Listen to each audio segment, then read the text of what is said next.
തദ്ദേശ സ്വയംഭരണ സ്ഥാപനങ്ങളിലേക്കുള്ള തിരഞ്ഞെടുപ്പ് പ്രഖ്യാപനത്തിന് പിന്നാലെ നാട് തിരഞ്ഞെടുപ്പ് പോരിലേക്ക്. വാശിയേറുന്ന മത്സരത്തിനാണ് ചേർപ്പ് പഞ്ചായത്ത് ഇത്തവണ ഒരുങ്ങുന്നത്.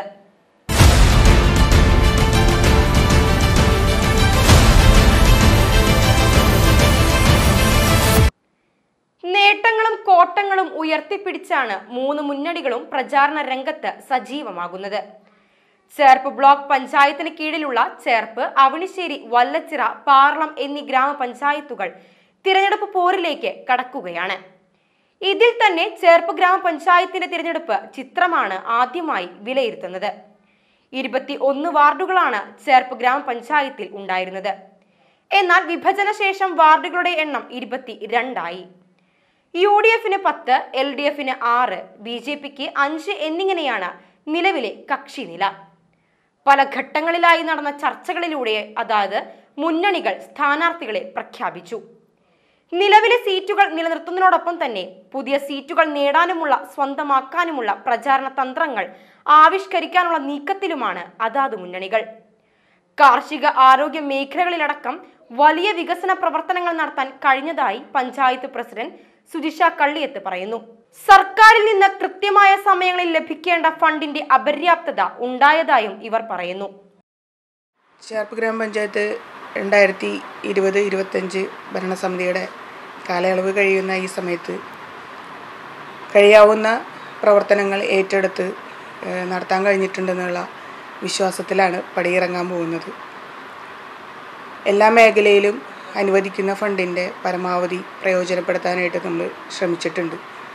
അതിപ്പോൾ കാർഷിക മേഖലയായാലും ആരോഗ്യ മേഖലയായാലും നമ്മുടെ റോഡ് വർക്ക്സ് ആയാലും കിട്ടുന്ന ഫണ്ടിൻ്റെ ലഭ്യതയ്ക്കുള്ളിൽ നിന്നുകൊണ്ട് തന്നെ പ്രവർത്തനങ്ങൾ ഏറ്റെടുത്ത് പൂർത്തീകരിച്ച് വരുന്നുണ്ട്. പറയത്തക്ക നേട്ടങ്ങൾ എന്ന് പറയാനായിട്ട് ആഗ്രഹിക്കുന്നത് നമ്മുടെ അംഗനവാടികളും അതുപോലെ തന്നെ 35 അംഗനവാടികളാണ് ചേർപ്പ് ഗ്രാമപഞ്ചായത്തിലുള്ളത്. അതിലെ കെട്ടിടങ്ങളില്ലാത്ത അംഗനവാടികൾക്ക് കെട്ടിടവും ഭൂമിയില്ലാത്ത അംഗനവാടികൾക്ക് ഭൂമിയും കണ്ടെത്തുക എന്നുള്ളത് ഞങ്ങളുടെ തുടക്കം തൊട്ടുള്ളൊരു ലക്ഷ്യമായിരുന്നു. ആ ലക്ഷ്യത്തിൻ്റെ ഒരു പൂർത്തീകരണത്തിൻ്റെ വക്കിലാണ് ഇപ്പോൾ നിൽക്കുന്നത്. എല്ലാ അംഗനവാടികൾക്കും സ്ഥലം എന്നുള്ള ഒരു പൂർത്തീകരണത്തിലാണ് നിൽക്കുന്നത്. അതുപോലെ തന്നെ സമ്പൂർണ്ണ വൈദ്യുതീകരണം നമ്മൾ ഫണ്ട് നമ്മൾ അടച്ചു കഴിഞ്ഞിട്ടുണ്ട്. ഇലക്ട്രിസിറ്റി ബോർഡിൽ അതിൻ്റെ ഉപകരണങ്ങൾ പൂർണ്ണമായും എത്താത്തതിൻ്റെ പേരിലാണ്, അല്ലെങ്കിൽ ഈ ഫണ്ടോടുകൂടി നമ്മൾ ചേർപ്പ് ഗ്രാമപഞ്ചായത്ത് തെരുവുവിളക്ക് സമ്പൂർണ്ണമാകുന്ന ആ ഒരു ലക്ഷ്യത്തിലേക്കും എത്തി നിൽക്കുകയാണ്. ഫണ്ട് നമുക്ക് കുറച്ച് വർഷങ്ങളായിട്ട് ഫണ്ടിൻ്റെ ഒരു ലഭ്യതക്കുറവ് എന്ന് വെച്ചാൽ സമയബന്ധിതമായിട്ട് ഫണ്ട് ലഭിക്കാത്തതിനെ തുടർന്ന് വർക്കുകൾ കഴിഞ്ഞിട്ടും ബില്ല് മാറാൻ കഴിയാത്ത സാഹചര്യം, അത് തൊട്ടടുത്ത വർഷത്തെ നമുക്ക് അനുവദിക്കുന്ന ഫണ്ടിൽ നിന്ന് അത് പിടിച്ചു പോകുന്നത് മൂലം കുറച്ച് വർഷങ്ങളായിട്ട് നമുക്ക് സ്പിൽ ഓവർ തുക സർക്കാർ നൽകാത്തതിനെ തുടർന്ന് വളരെയധികം ഫണ്ടിൻ്റെ ഒരു ഷോർട്ടേജ് നമുക്ക് അനുഭവിച്ചു വരുന്നുണ്ട്. ചേർപ്പ് ഗ്രാമപഞ്ചായത്തിനെ സംബന്ധിച്ചിടത്തോളം ഒരുപാട് വലിയ പ്രദേശമാണ്, ഒരുപാട് വികസന പ്രവർത്തനങ്ങൾ ചെയ്യാൻ സാധ്യതയുള്ള ഒരു സ്ഥലം കൂടിയാണ്. റോഡുകളൊക്കെ നമുക്ക് പുതിയ റോഡുകൾ ഏറ്റെടുത്ത് ചെയ്യാനായിട്ട് എല്ലാ വാർഡുകളിലും റോഡുകൾ ഉണ്ടായിട്ട് പോലും ഏറ്റെടുത്ത് ചെയ്യാൻ കഴിയാത്ത സാഹചര്യം നമുക്ക് ഉണ്ടായിട്ടുണ്ട്. അതെല്ലാം ഫണ്ടിൻ്റെ ലഭ്യതക്കുറവ് കൊണ്ട് മാത്രമാണ് നമുക്ക് സംഭവിച്ചിട്ടുള്ളത്. അതുപോലെ തന്നെ പഞ്ചായത്തിൻ്റെ ഭരണസമിതിയുടെ ഒരു സ്വപ്നം കൂടിയായിരുന്നു ചേർപ്പ് മാർക്കറ്റ് എന്നുള്ളത്. മാർക്കറ്റിന് MLA സ്റ്റേറ്റ് വിഹിതത്തിൽ ബഡ്ജറ്റിൽ ഫണ്ട് അനുവദിച്ച് 5 കോടി അനുവദിച്ചതിനെ തുടർന്നാണ് പഞ്ചായത്ത് പിന്നെ അതിന് വേണ്ട ഫണ്ടുകളും കാര്യങ്ങളും വെക്കാതിരുന്നത്. പക്ഷേ അതിൻ്റെ തുടർ പ്രവർത്തനങ്ങൾക്ക് വേണ്ടിയിട്ടുള്ള പ്രൊജക്റ്റ് നമ്മൾ നിലനിർത്തിക്കൊണ്ട് പോകുന്നുണ്ട്. എഞ്ചിനീയറിംഗ് കോളേജുമാണ് അതിന് വേണ്ട പ്ലാനും കാര്യങ്ങളൊക്കെ തയ്യാറാക്കുന്നത്. അതുമായി ബന്ധപ്പെടുത്തി MLAയുടെ അധ്യക്ഷതയിൽ തന്നെ അതിൻ്റെ പവർ പോയിൻ്റ് പ്രസൻറ്റേഷനൊക്കെ നടത്തിയിരുന്നു. കുറച്ച് കറക്ഷനൊക്കെ MLA പറഞ്ഞതിനെ തുടർന്ന് അത് മാറ്റി തരുന്നതിന് വേണ്ടി വീണ്ടും എഞ്ചിനീയറിംഗ് കോളേജിലേക്ക് അയച്ചിരുന്നു. അതിന് ശേഷം സമ്പൂർണ്ണമായിട്ട് എല്ലാ കക്ഷി രാഷ്ട്രീയത്തിൽപ്പെട്ടവരെയും വ്യാപാരികളെയും ചേർത്തുകൊണ്ടുള്ളൊരു യോഗം നടത്താമെന്ന് പറഞ്ഞിരുന്നെങ്കിലും ഇതുവരെയായിട്ടും അതിന് സാധിച്ചില്ല. പലതവണ MLAയുടെ ഡേറ്റ് അതിനു വേണ്ടി നമ്മൾ ചോദിച്ചിരുന്നു. ഫണ്ടിൻ്റെ സോഴ്സ് അതെവിടെ എത്തി നിൽക്കുന്നു എന്നത് ഉറപ്പുവരുത്തിയതിന് ശേഷം മീറ്റിങ്ങും കാര്യങ്ങളും കൂടാമെന്നാണ് MLA പറഞ്ഞിരുന്നത്. അതുകൊണ്ടാണ് ഇനി അതിൻ്റെ മാർക്കറ്റിൻ്റെ പ്ലാനും കാര്യങ്ങളും എഞ്ചിനീയറിംഗ് കോളേജ് ഈ സമയം വരെയും സബ്മിറ്റ് ചെയ്യാത്തത്. അത് അപ്രൂവലായാൽ മാത്രമാണ് സബ്മിറ്റ് ചെയ്യാൻ സാധിക്കുള്ളൂ. പ്രവർത്തനങ്ങൾക്ക് വേണ്ട ഫണ്ട് ഇപ്പോഴും നമ്മൾ പ്രൊജക്റ്റിൽ ഉൾപ്പെടുത്തി വെച്ചിട്ടുള്ളത് തന്നെയാണ്. അതുപോലെ തന്നെയാണ് നമ്മുടെ മഹാത്മാ മൈതാനത്തിന് 1 കോടി രൂപ ആണ് MLA ഫണ്ട് അനുവദിച്ചിട്ടുള്ളത്. അതിൻ്റെ പ്രവർത്തനങ്ങളുടെ ടെൻഡർ പ്രവർത്തികളെല്ലാം പൂർത്തീകരിച്ച് കഴിഞ്ഞിരിക്കുകയാണ്. ബ്ലോക്ക് പഞ്ചായത്താണ് AXCയുടെ നേതൃത്വത്തിലാണ്, നിർവഹണ ഉദ്യോഗസ്ഥ AXCയാണ്, ബ്ലോക്ക് പഞ്ചായത്താണ് അതിൻ്റെ പ്രവർത്തനങ്ങൾ ചെയ്യാൻ പോകുന്നത്.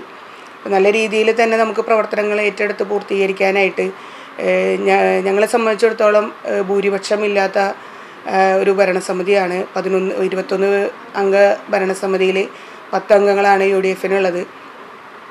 ബാക്കി 11 അംഗങ്ങളും LDFൻ്റെയും BJPയുടെയും അംഗങ്ങളാണ്. കമ്മ്യൂണിറ്റി ഹാളിൻ്റെ പ്രവർത്തനം തുടക്കം മുതൽ തന്നെ നമ്മൾ പദ്ധതി വെച്ച് മുന്നോട്ട് പോരുന്നത് തന്നെയാണ്. അതിൻ്റെ പോരായ്മകൾ പരിഹരിച്ച് അത് പൊതുജനങ്ങൾക്കായി തുറന്നു കൊടുക്കുന്നതിന് വേണ്ടിയിട്ട് നമ്മളതിനു വേണ്ടി ഫണ്ടും കാര്യങ്ങളും വെച്ച് മുന്നോട്ട് പോയിട്ടും ഈ ഭൂരിപക്ഷത്തിൻ്റെ പ്രശ്നത്തിൽ നമുക്ക് ഈ 2 കൂട്ടരും എതിർത്തതിനെ തുടർന്നാണ് ഇത്രയും നാളായിട്ട് നമുക്ക് അതിൻ്റെ പ്രവർത്തനങ്ങൾ ആരംഭിക്കാൻ സാധിക്കാതിരുന്നത്. കഴിഞ്ഞ വർഷം അതായത് 24 ലാസ്റ്റ് റിവിഷൻ സമയത്താണ് ഈ 2 കൂട്ടരും ഇത് ചെയ്യാനായിട്ട് സമ്മതിച്ചത്. ഈ അവസാന ഘട്ടത്തിൽ ഇത് സമ്മതിച്ച് അത് പൂർണ്ണതയിലേക്ക് എത്തിക്കാൻ കഴിയില്ല എന്നുള്ളൊരു ലക്ഷ്യം വെച്ചിട്ടാണോ സമ്മതിച്ചതെന്ന് ഈ സമയത്ത് സംശയിച്ചു പോകുന്നൊരു സാഹചര്യമാണ്. എത്രയായാലും അത് പൊതുജനങ്ങൾക്ക് നൽകേണ്ട തുറന്നു കൊടുക്കേണ്ട നല്ലൊരു അവസരമാണ്, സാഹചര്യമുണ്ട്. കാരണം അത്രയധികം പണം കൊടുത്തുകൊണ്ടാണ് മറ്റ് ഹാളുകളെല്ലാം ഓരോ കാര്യങ്ങൾക്ക് വേണ്ടിയിട്ട് എടുക്കേണ്ടി വരുന്നത്. തുറന്നു കൊടുത്തു കഴിഞ്ഞാൽ നല്ലൊരു പാർക്കിംഗ് സൗകര്യം ഉൾപ്പെടെയുള്ള ഒരു നല്ലൊരു ഹാളായിട്ട് അത് ഉപയോഗപ്പെടുത്താനായിട്ട് സാധിക്കും. അപ്പം അതും നമുക്ക് ഭൂരിപക്ഷമില്ലാത്തതിൻ്റെ ഒരു പോരായ്മയായിട്ടാണ് മനസ്സിലാക്കുന്നത്. തീർച്ചയായും ഒരു ഭൂരിപക്ഷമുള്ളൊരു ഭരണസമിതി ആയിരുന്നെങ്കിൽ കമ്മ്യൂണിറ്റി ഹാളൊക്കെ വളരെ നേരത്തെ തന്നെ പണി പൂർത്തീകരിച്ച് തുറന്നു കൊടുക്കാനായിട്ട് സാധിക്കുമായിരുന്നു. നല്ല രീതിയിൽ തന്നെ ആരോഗ്യ മേഖലയെയും നമുക്ക് പരിപോഷിക്കാനായിട്ട് സാധിച്ചിട്ടുണ്ട്. ഇപ്പോൾ എല്ലാ ഹെൽത്ത് സബ് സെൻ്ററുകളിലും ലാബ് സംവിധാനം ഒരുക്കി കഴിഞ്ഞിട്ടുണ്ട്. അതിൻ്റെ തുടർ പ്രവർത്തനങ്ങൾ ഇനി വരും. പുതിയ ഭരണസമിതി കയറി കഴിഞ്ഞാൽ തന്നെ തുടങ്ങാനായിട്ടുള്ള സംവിധാനങ്ങൾ വരെ ആയിട്ടുണ്ട്. അപ്പോൾ നല്ല രീതിയിൽ പൊതുജനങ്ങൾക്ക് വേണ്ടി കിട്ടുന്ന ഫണ്ടുകളുടെ ത്രിതല പഞ്ചായത്തിൻ്റെയും MLAയുടെയും ഒക്കെ ഫണ്ടുകളുടെ ലഭ്യതയിൽ നിന്നുകൊണ്ട് തന്നെ നമുക്ക് ചെയ്യാൻ കഴിയാവുന്ന നല്ല പ്രവർത്തനങ്ങൾ ഏറ്റെടുത്ത് ചെയ്യാൻ പറ്റിയിട്ടുണ്ട് എന്ന് തന്നെയുള്ള ഉറച്ച വിശ്വാസത്തിൽ തന്നെയാണ് ഈ ഭരണസമിതി പടിയിറങ്ങുന്നത്. എന്നാൽ യാതൊരുവിധ വികസന പ്രവർത്തനങ്ങളും കഴിഞ്ഞ 5 വർഷ കാലയളവിൽ നടത്താൻ UDFന് കഴിയാത്തത് ഭരണ പരാജയമാണെന്ന് CPM പഞ്ചായത്ത് അംഗം KB പ്രജിത്ത് പറയുന്നു. വികസന പ്രവർത്തനങ്ങൾ നടത്തുന്നതിനേക്കാൾ കോൺഗ്രസിനുള്ളിലെ പടലപ്പിണക്കമാണ് ചേർപ്പിന്റെ വികസനത്തിൽ പുറകോട്ടടിച്ചതെന്നും KB പ്രജിത്ത് ആരോപിച്ചു. കഴിഞ്ഞ 5 വർഷക്കാലമായി ചേർപ്പ് ഗ്രാമപഞ്ചായത്ത് ഭരിക്കുന്ന കോൺഗ്രസ് നേതൃത്വം കൊടുക്കുന്ന UDF ഭരണമുന്നണി അമ്പേ പരാജയമാണെന്ന് ഈ കഴിഞ്ഞ 5 വർഷക്കാലത്തിനുള്ളിൽ ഈ നാട്ടിലെ ജനങ്ങൾക്ക് മുഴുവൻ മനസ്സിലാക്കുന്ന തരത്തിലുള്ള പ്രവർത്തനങ്ങളാണ് ഇവിടുത്തെ ഭരണമുന്നണി ചെയ്തിട്ടുള്ളത്. നമ്മളിപ്പോൾ നിൽക്കുന്ന ഈ ചേർപ്പ് ഗ്രാമപഞ്ചായത്തിൻ്റെ തിലകക്കുറിയായ കമ്മ്യൂണിറ്റി ഹാൾ കഴിഞ്ഞ 10 വർഷമായിട്ട് പൂട്ടിക്കിടക്കുന്ന അവസ്ഥയിലാണ്, വളരെ ശോചനീയമായ അവസ്ഥയിലാണ്. ഇത് അറ്റകുറ്റപ്പണികൾ, മെയിൻ്റനൻസ് വർക്കുകൾ തീർത്തുകൊണ്ട് പൊതുജനങ്ങൾക്ക് തുറന്നു കൊടുക്കുന്നതിനുള്ള യാതൊരു പ്രവർത്തനങ്ങളും ഈ കഴിഞ്ഞ 5 വർഷക്കാലമായിട്ട് ഈ ചേർപ്പ് ഗ്രാമപഞ്ചായത്തിലെ ഭരണമുന്നണിക്ക് ചെയ്യാനായിട്ട് സാധിച്ചിട്ടില്ല. അതുപോലെ തന്നെ നമ്മുടെ ഈ നാട്ടിലെ ജനങ്ങളുടെ ഏറ്റവും വലിയ സ്വപ്നമായ നമ്മുടെ ചേർപ്പ് ഗ്രാമപഞ്ചായത്തിലെ ചന്ത മാർക്കറ്റ് നവീകരിക്കുന്നതിന് വേണ്ടി നാട്ടിക നിയോജക മണ്ഡലം MLA CC മുകുന്ദേട്ടൻ ഫണ്ട് വകയിരുത്തിയിട്ടും അതിനാവശ്യമായ പ്ലാനോ എസ്റ്റിമേറ്റോ തയ്യാറാക്കി കൊടുക്കുന്നതിന് ഇവിടുത്തെ ഭരണസമിതിക്ക് സാധിച്ചിട്ടില്ല. ഈ ചേർപ്പ് ഗ്രാമപഞ്ചായത്തിലെ ജനങ്ങൾ വെള്ളപ്പൊക്കത്തിൻ്റെ ബുദ്ധിമുട്ടനുഭവിക്കുന്ന വലിയൊരു വിഭാഗം ജനങ്ങളുള്ള ഒരു പഞ്ചായത്താണത്. പക്ഷേ ഇവിടുത്തെ ജനങ്ങളെ വെള്ളപ്പൊക്കത്തിൽ നിന്ന് രക്ഷിക്കുന്നതിന് വേണ്ട യാതൊരു നടപടികളും ഈ ചേർപ്പ് ഗ്രാമപഞ്ചായത്തിൻ്റെ അധികൃതർ സ്വീകരിച്ചിട്ടില്ലെന്നാണ് ഈ അവസരത്തിൽ പറയാനുള്ളത്. അതോടൊപ്പം തന്നെ ഈ വെള്ളപ്പൊക്കത്തിൽ ദുരിതമനുഭവിക്കുന്ന നമ്മുടെ നാട്ടിലെ ജനങ്ങളെ താമസിപ്പിക്കുന്നതിനുള്ള ഒരു ഷെൽട്ടർ ഹോം പണിയുന്നതിന് പോലും ഈ പഞ്ചായത്ത് ഭരണസമിതിക്ക് സാധിച്ചിട്ടില്ല. മാലിന്യമുക്ത പഞ്ചായത്തിൻ്റെ ഭാഗമായിട്ട് ഈ പഞ്ചായത്തിന് സ്വന്തമായൊരു MCFന് ഒരു ഭൂമി വാങ്ങുന്നതിന് ഈ കഴിഞ്ഞ 5 വർഷക്കാലമായിട്ടുള്ള പ്രവർത്തനം കൊണ്ട് ഈ പഞ്ചായത്ത് ഭരണസമിതിക്ക് സാധിച്ചിട്ടില്ല. അതുപോലെ തന്നെ കുടിവെള്ള പ്രശ്നം ഏറ്റവും രൂക്ഷമായ ഈ പഞ്ചായത്തിൽ സ്വന്തമായൊരു കുടിവെള്ള പദ്ധതി കൊണ്ടുവരാനായിട്ട് ഈ പഞ്ചായത്തിലെ ഈ ഭരണസമിതിക്ക് സാധിച്ചിട്ടില്ല. കൂടാതെ സ്വന്തമായി ഒരു ക്രിമിറ്റോറിയം എന്ന സ്വപ്ന പദ്ധതി നടപ്പിലാക്കാനായിട്ട് ഇവർക്ക് സാധിച്ചിട്ടില്ല. നമ്മുടെ നാട്ടിലെ റോഡുകളുടെ ശോച്യാവസ്ഥ പരിശോധിച്ചാൽ തന്നെ നമുക്കറിയാം ഈ ഭരണസമിതിയുടെ കഴിവുകേടുകൾ. അതുപോലെ തന്നെ സ്ഥിരമുള്ള പദ്ധതികളല്ലാതെ കാർഷിക മേഖലയെ പ്രോത്സാഹിപ്പിക്കുന്ന ഒരു പദ്ധതിയും ഈ പഞ്ചായത്ത് ഭരണസമിതിക്ക് ഈ കഴിഞ്ഞ 5 വർഷത്തിനുള്ളിൽ ചെയ്യാനായിട്ട് സാധിച്ചിട്ടില്ല.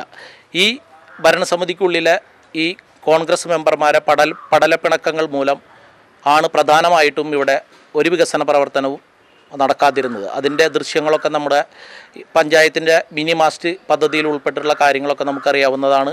ഇവിടെയുള്ള കോൺഗ്രസ് മെമ്പർമാർ തന്നെ സ്വയം പ്രസിഡന്റുമാരായി ചമഞ്ഞുകൊണ്ട് പ്രസിഡന്റിനെ ഉൾപ്പെടെ ഹൈജാക്ക് ചെയ്യുന്ന കാര്യങ്ങളും ഈ നാട്ടിലെ ജനങ്ങൾക്ക് ബോധ്യമുള്ളതാണ്. അപ്പോൾ ഈ വരുന്ന പഞ്ചായത്ത് തിരഞ്ഞെടുപ്പുകളിൽ ഈ നാട്ടിലെ പ്രബുദ്ധരായ ജനങ്ങൾ ഈ കോൺഗ്രസ് മുന്നണിക്ക് അവർക്കുള്ള മറുപടി കൊടുക്കുന്ന കാലം അടുത്തെത്തിയെന്ന് മാത്രമാണ് ഈ അവസരത്തിൽ പറയാനുള്ളത്.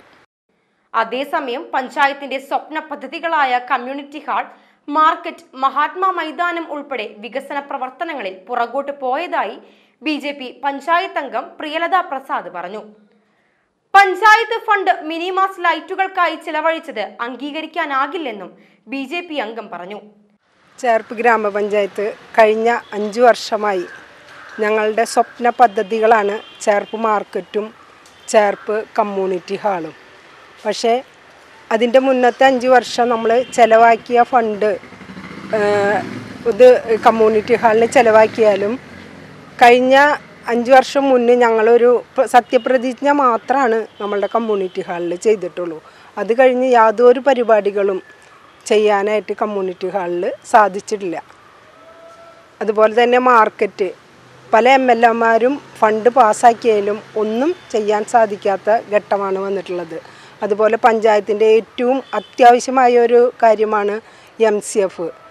പല സ്ഥലങ്ങളിലും ഭൂമി അന്വേഷിച്ച് നടന്നാലും ഇന്ന് വരെ അത് മേടിക്കാനായിട്ട് പഞ്ചായത്തിന് സാധിച്ചിട്ടില്ല. പഞ്ചായത്ത് കഴിഞ്ഞ 5 വർഷം പഞ്ചായത്ത് നിരന്തരമായി പദ്ധതികളിൽ ഉൾപ്പെടുത്തി ചെയ്യുന്ന പ്രവർത്തികൾ മാത്രമാണ് നമുക്ക് ചെയ്യാൻ സാധിച്ചിട്ടുള്ളത്. കൂടുതൽ പുരോഗമിക്കുന്ന ഒരു പ്രവൃത്തിയും ചെയ്യാൻ സാധിച്ചിട്ടില്ല. പഞ്ചായത്തിൻ്റെ റോഡിന് തരുന്ന ഫണ്ട് പല മെമ്പർമാരും മിനിമാസ്റ്റ് ലൈറ്റ് വയ്ക്കുന്ന ഒരു പദ്ധതിയാണ് രൂപീകരിച്ചത്. പക്ഷേ അതിനോട് എനിക്കെന്നല്ല ഞങ്ങൾക്ക് ആർക്കും യോജിപ്പില്ല. കാരണം പഞ്ചായത്തിൻ്റെ പല റോഡുകളും ശോചനീയാവസ്ഥയിൽ കിടക്കുന്ന ഈ അവസ്ഥയിൽ MLA ആയിട്ടും MP ആയിട്ടും മിനിമാസ്റ്റ് ലൈറ്റുകൾ നമ്മൾക്ക് തന്നുകൊണ്ടിരിക്കുന്ന ഈ സാഹചര്യത്തിൽ പഞ്ചായത്തിൻ്റെ ഫണ്ട് ഉപയോഗിച്ച് മിനിമാസ്റ്റ് ലൈറ്റുകൾ സ്ഥാപിച്ചതിനോട് എനിക്ക് തീരെ യോജിപ്പില്ല. പിന്നെ ചേർപ്പ് ഭഗവതി ക്ഷേത്രത്തിലേക്ക് BJPയുടെ മെമ്പർമാർ അവിടുത്തെ ജനങ്ങൾ പരാതി കൊടുത്ത് MP ഒരു ലൈറ്റിന് മിനിമാസ്റ്റ് ലൈറ്റിന് പാസ്സാക്കിയെങ്കിലും ഇവിടുത്തെ 19ാം വാർഡ് മെമ്പറുടെ എന്താ പറയുക സാമർത്ഥ്യം എന്ന് തന്നെ പറയാം, അതിസാമർത്ഥ്യത്തോടു കൂടി തന്നെ ആൾ പഞ്ചായത്തിൽ തിക്കും തിരക്കുണ്ടാക്കി അതിനുവേണ്ടി കാര്യങ്ങൾ അവിടെ തന്നെ ചേർപ്പ് ഭഗവതി ക്ഷേത്രത്തിൻ്റെ മുന്നിൽ തന്നെ വെക്കണമെന്ന് വാശി പിടിച്ചുകൊണ്ടാണ് ആൾ ആ മിനിമാസ്റ്റ് ലൈറ്റ് അവിടെ സ്ഥാപിച്ചത്. 8 മിനിമാസ്റ്റ് ലൈറ്റുകൾ പഞ്ചായത്തിൻ്റെ ഫണ്ട് ഉപയോഗിച്ച് വെച്ചെങ്കിലും ആ ഇത് ഉദ്ഘാടനം ചെയ്യേണ്ടത് പഞ്ചായത്ത് പ്രസിഡൻ്റാണ്. പക്ഷേ അതിനും കോൺഗ്രസിൻ്റെ 19ാം വാർഡ് മെമ്പർ വാശി പിടിച്ചുകൊണ്ട് അവർ തന്നെ ഉദ്ഘാടനം ചെയ്യുമെന്ന് വാശി പിടിക്കുകയും 19ാം വാർഡ് മെമ്പർ ആണോ എന്നറിയില്ല, അവിടെ പ്രസിഡന്റ് ഉദ്ഘാടനം ചെയ്യും മുന്നേ അവിടുത്തെ നാട്ടുകാരായാലും ആ ലൈറ്റ് ഉദ്ഘാടനം ചെയ്തു. അതിലും ഞങ്ങൾക്ക് പ്രതിഷേധമുണ്ട്. വരും ദിവസങ്ങളിൽ ചേർപ്പ് പഞ്ചായത്തിൽ മുന്നണികൾ കൂടുതൽ സജീവമാകാനിരിക്കുകയാണ്.